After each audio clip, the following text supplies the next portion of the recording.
The steel door slammed behind Derrick Lawson, and the sound echoed like thunder through the corridor. He froze for a second, the chains around his wrists clinking softly. It was his first time stepping into Rikers Island, a place he had only heard about in whispered stories and TV reports. But now it was real. The smell of metal, sweat, and disinfectant filled the air. "Keep moving," a correctional officer barked, pushing him forward. Derrick walked down a narrow hallway lined with cells. Eyes followed him from the shadows, some mocking, some cold, some full of hunger. "Fresh fish," someone muttered, followed by cruel laughter. Derrick kept his head down, trying to stay invisible. His new cell was small and dim, just concrete, iron, and tension. On the lower bunk sat a man with dreadlocks and a sharp stare. "Name's Tyrone," he said, his voice deep and tired. "Don't touch my stuff and don't talk loud at night.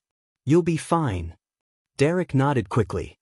Tyrone's tone made it clear, this was no place for arguments. That night, Derrick couldn't sleep. Somewhere down the tier, two men argued. Then came a loud crash, shouts, and the ring of batons hitting steel. A guard yelled, "Lock it down." Doors slammed shut like thunder. Derrick stared up at the ceiling, realizing that nobody was safe here, not even for one night. Morning came with more shouting. Breakfast was cold eggs and burnt toast. In the yard later, Derrick saw men pacing in circles like caged animals. Some lifted weights made from buckets of water. Others just stared into space. The noise never stopped, radios blaring, inmates cursing, guards yelling orders. Then, without warning, a fight broke out. Two men went at each other with trays and fists, blood splattering across the concrete. Derrick froze as one man screamed, holding his face. The guards rushed in, pepper spray filling the air. Everyone hit the ground, coughing and covering their eyes. Derrick felt his lungs burn as chaos swallowed the yard. Back in the cell, Tyrone shook his head. "You see now? This ain't no normal jail, rookie. Rikers changes people. It'll make you hard, or it'll break you." Derrick sat quietly, still shaking from what he saw. "I'm just trying to keep my head down," he muttered. Tyrone gave a dry laugh. "You can try. But you can't hide from the island. It watches you. It tests you." That night, lockdown came early. The lights dimmed, and the whole tier went silent. Derrick lay still, trying to slow his breathing. Suddenly, a loud bang echoed from down the corridor. Then another. Someone screamed, "See, he's bleeding." Guards ran past shouting orders, keys clattering, radios crackling. Tyrone sat up on his bunk, listening. "That ain't no fight," he whispered. "What do you mean?" Derrick asked. Tyrone looked toward the door, eyes narrow. "That's something else. Someone just got caught in a payback." Then, the lights flickered off. Total darkness. Footsteps echoed outside. Slow, steady, getting closer. Derrick's heartbeat thudded in his ears. A voice came from the dark, low and sharp through the bars. "Welcome to Rikers' New Blood." Derrick froze. The voice wasn't familiar. He turned toward the sound, but all he saw was shadow. Then came a whisper, so close it sent chills up his spine. "You're next." The hallway fell silent again, except for the sound of Derrick's shaky breath. And for the first time, he understood, this wasn't punishment. This was survival. The power came back on with a harsh flicker. The fluorescent lights buzzed, revealing rows of tense faces peering from behind steel bars. Derrick's heart was still hammering from the voice in the dark. He looked over at Tyrone, who hadn't moved from his bunk. "You heard that, right?" Derrick asked, his voice shaking. Tyrone nodded slowly. "Yeah. Don't let it get to you. It's how they test the new guys. They'll try to see if you'll crack." "But he said I'm next," Derrick whispered. Tyrone smirked faintly. "Everybody's next around here." The next morning, the cell doors clanked open. The guards yelled, "Count time." Derrick lined up with the others, still shaken. The men around him looked rough, their eyes cold and unreadable. He could tell most of them had been here for years, each carrying their own story, each learning how to survive. As they marched to the cafeteria, Derrick caught sight of a group sitting together at a corner table. They weren't eating. They were watching. One of them, a tall man with a scar down his cheek, locked eyes with him. The man's stare was so sharp it felt like a knife. Tyrone leaned in and whispered, "That's Reggie Black. Runs most of this block. Stay out of his way." But Derrick couldn't look away. Reggie gave a slow, cold smile and tapped 2 fingers to his temple like he was marking him. Derrick swallowed hard. Later that day, in the yard, things got even worse. Derrick was walking near the fence when 2 inmates approached. "Yo, new guy," one said. "Reggie wants to talk to you." Tyrone, standing nearby, muttered under his breath, "Don't go."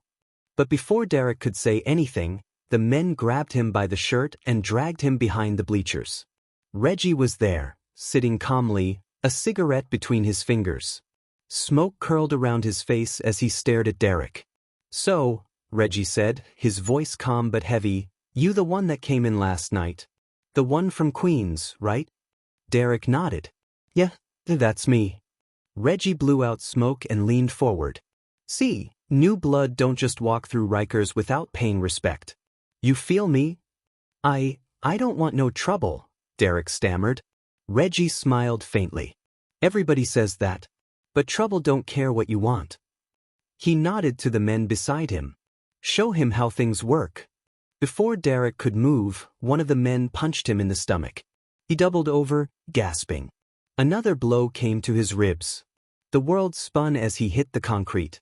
Tyrone ran toward them, shouting, "Yo, back off." But the guards were too far away.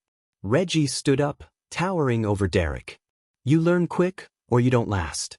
Simple as that." He flicked the cigarette at Derrick's feet and walked off. When the guards finally broke it up, they didn't ask questions. They just yelled, "Back to your cells." Later that night, Derrick sat on his bunk, holding a wet towel against his face. Tyrone shook his head. "You shouldn't have let them see fear. Reggie smells it from a mile away." "I didn't do anything," Derrick muttered. "That's the problem," Tyrone said. "Around here, doing nothing is worse than doing something. You either fight back, or you get marked as weak." The lights dimmed for lockdown. Derrick could barely keep his eyes open. His body ached, but his mind was racing. He could still hear Reggie's words echoing in his head. Then, as he started to drift off, a noise jolted him awake. It was faint at first, a scrape, like metal on metal. Then another. Tyrone sat up too. "You hear that?" Derrick whispered. Tyrone's eyes narrowed. "Yeah. That's coming from the hallway." The sound grew louder. Keys jingled. A door opened softly, though it wasn't time for any guard to make rounds. Then came footsteps. Slow. Careful. A figure appeared outside their cell. Not a guard this time. It was an inmate, moving in the shadows, holding something long and shiny in his hand. Derrick's breath caught. "Who is that?" he whispered. Tyrone's voice was low. "Someone who ain't supposed to be out right now." The man stopped right in front of their bars. For a second, all Derrick could see were his eyes, cold and steady. Then the man smiled. "Reggie says hello." Before Derrick could move, the man raised the sharpened metal and jammed it through the bars, missing him by inches. Tyrone shoved Derrick back, yelling, "Get down!" The weapon scraped the wall, sparks flying as the alarm blared through the block. Guards shouted. Doors slammed. Derrick crouched against the floor, shaking as red lights flashed across the tier. Tyrone pressed his back against the door, breathing hard. "He just put a target on us," Tyrone said grimly. "This ain't over." And as the alarms kept screaming through Rikers Island, Derrick realized something even worse. He hadn't just entered the prison. He had entered a war. The sirens wailed across the tier, red lights flashing like warning signs from hell. Derrick and Tyrone pressed themselves against the back wall as guards stormed through the hallway shouting, "Lock it down! Everyone on your bunks!" Boots pounded against the concrete, keys jingled, and the smell of pepper spray filled the air. When it was over, the inmate who attacked them was gone, dragged away in cuffs, his eyes still burning with hate. Derrick sat on the floor, breathing hard, his shirt soaked with sweat. Tyrone leaned against the wall, chest rising and falling slowly. "You good?" Tyrone asked quietly. Derrick nodded weakly. He almost stabbed me. Tyrone gave a short laugh, though it wasn't funny. Yeah. Welcome to Rikers. Hours passed. The tier stayed in lockdown. The loudspeakers echoed with the same robotic message: return to your assigned bunks. Guards patrolled every corner, but Derrick knew that wouldn't stop what was coming. In Rikers, grudges didn't fade. They grew. When the morning bell rang, things looked normal again. If normal meant chaos waiting to happen. The men lined up for breakfast. Derrick noticed how quiet everyone was. Conversations stopped as he passed. The air felt heavy, like the whole block knew what had happened last night. As he sat down with his tray, Tyrone leaned over. Words out, bro, Reggie's crew ain't done. You embarrassed them last night. They're coming again. Derrick's stomach tightened. Then what do we do? Tyrone gave a small, tired smile. We survive. That's all anybody does in here. They spent most of the day in their cell, waiting. Every sound outside made Derrick flinch: the slam of a door, a laugh that went on too long, the rattle of keys. Time crawled until the evening count. That's when it happened. The moment the guards left the block, 3 inmates stepped out of the shadows. Reggie was with them. His scarred face twisted into a grin. You thought it was over? He said, voice calm but deadly. You made me look weak in front of my people. Tyrone stood between them and Derrick. You ain't touching him, he growled. Reggie laughed. You gonna stop me, old man? Without warning, he lunged.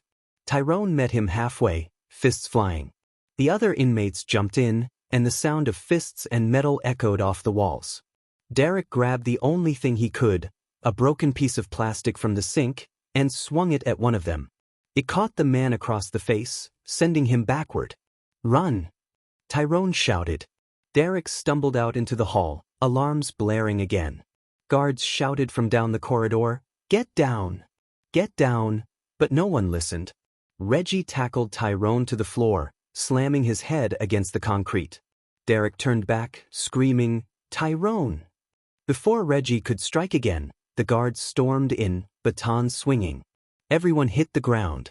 Derrick felt a knee press into his back, cold cuffs biting his wrists. When the chaos ended, 2 inmates were dragged out bleeding. Tyrone lay still, blood trickling from his lip. Derrick shouted his name, but the guards pushed him forward. Move it, one yelled. Hours later, Derrick sat in solitary confinement, just 4 walls and silence. The adrenaline had faded, replaced by numbness. He replayed everything in his mind: the whisper in the dark, the attack, Tyrone's warning, the fight. Rikers didn't care who was right or wrong. It only cared who survived another day. A guard slid a tray through the slot and muttered, Lucky you're still breathing. Derrick didn't answer. He just stared at the wall, the sound of distant yelling echoing through the vents.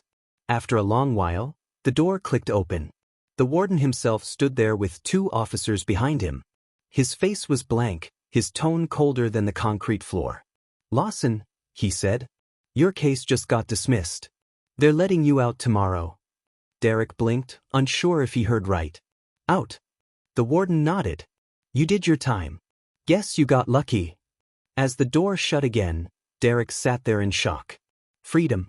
The word didn't even sound real anymore.